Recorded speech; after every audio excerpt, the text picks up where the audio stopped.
Pourquoi?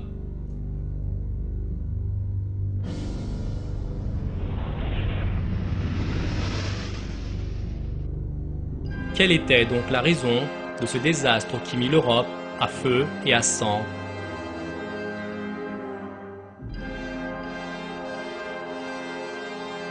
Pourquoi les dirigeants de nations puissantes ont-ils précipité leur pays dans un tel marasme?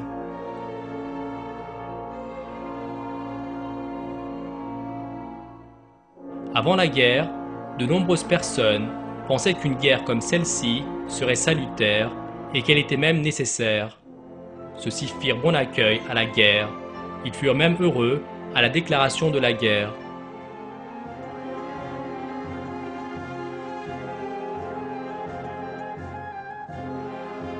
Les dirigeants étaient fiers d'envoyer leurs soldats sur les champs de bataille. La raison principale de cette erreur monumentale était leur croyance en un concept, le darwinisme. L'historien américain Thomas Knapp l'explique ainsi. La guerre en elle-même n'était pas une surprise. Elle avait été prévue dans de nombreux cercles européens lors de la décade ou encore avant 1914. Il y avait même pas mal d'éléments qui démontraient que de nombreux Européens de tous bords avaient fait un bon accueil à cette guerre. La guerre devait purifier, stimuler et rajeunir. Les systèmes éducatifs dans la plupart des pays européens furent touchés par une sorte de logique compétitive appelée darwinisme social, à travers laquelle la guerre était vue comme passionnante et anoblissante.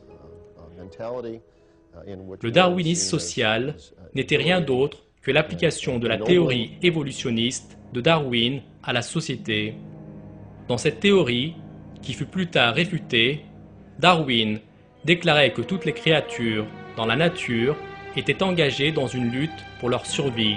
Il prétendait que l'homme était une espèce avancée d'animal qui avait évolué par le conflit.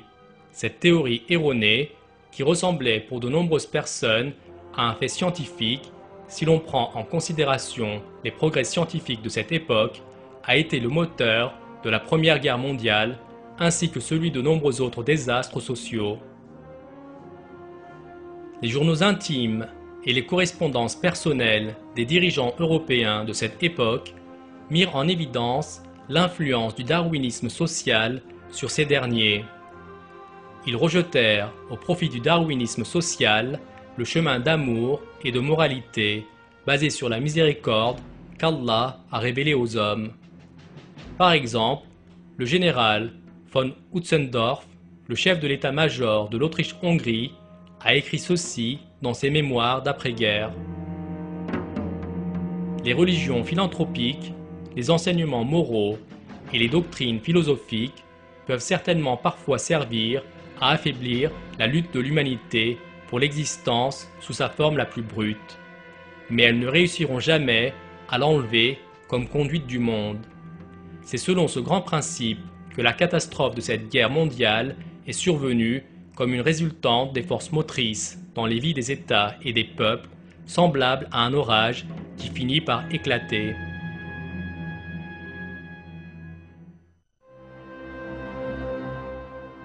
Friedrich von Bernhardi, un autre général de la Première Guerre mondiale, a également établi un lien entre la guerre et les prétendues lois de la nature évolutionniste. La guerre est une nécessité biologique. Elle est aussi nécessaire que la lutte des éléments dans la nature.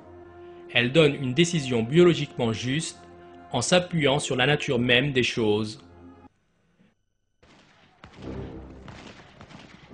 Somme toute, la Première Guerre mondiale a été provoquée par les chefs d'État européens qui croyaient que le combat, le carnage, la souffrance et le fait de faire souffrir les autres, tout cela appartenait aux lois de la nature.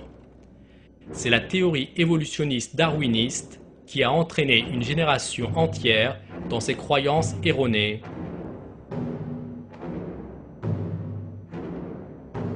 Le visage sombre et menaçant du darwinisme se dissimulait derrière le rideau de la guerre. Toutefois, Contrairement aux affirmations de Darwin, les hommes ne sont pas des animaux qui survivent pour se combattre. Dans le Coran, Allah dit à propos des hommes qui provoquent les guerres: Je cherche la protection d'Allah contre le diable banni. Toutes les fois qu'ils allument un feu pour la guerre, Allah l'éteint, et ils s'efforcent de semer le désordre sur la terre, alors qu'Allah n'aime pas les semeurs de désordre.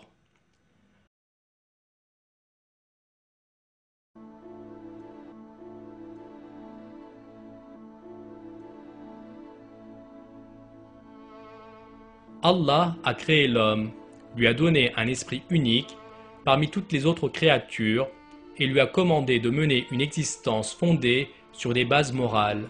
Cette règle de vie nécessite amour, fraternité, miséricorde et paix. Tout ceci ne pourra se faire qu'à une seule condition: que les hommes obéissent à cet enseignement afin que le monde puisse devenir un havre de paix. L'ordre divin, qui apportera la paix et le salut à l'humanité entière, est exprimé dans le Coran comme suit: Je cherche la protection d'Allah contre le diable banni. Et sois bienfaisant, comme Allah a été bienfaisant envers toi. Et ne recherche pas la corruption sur terre, car Allah n'aime point les corrupteurs.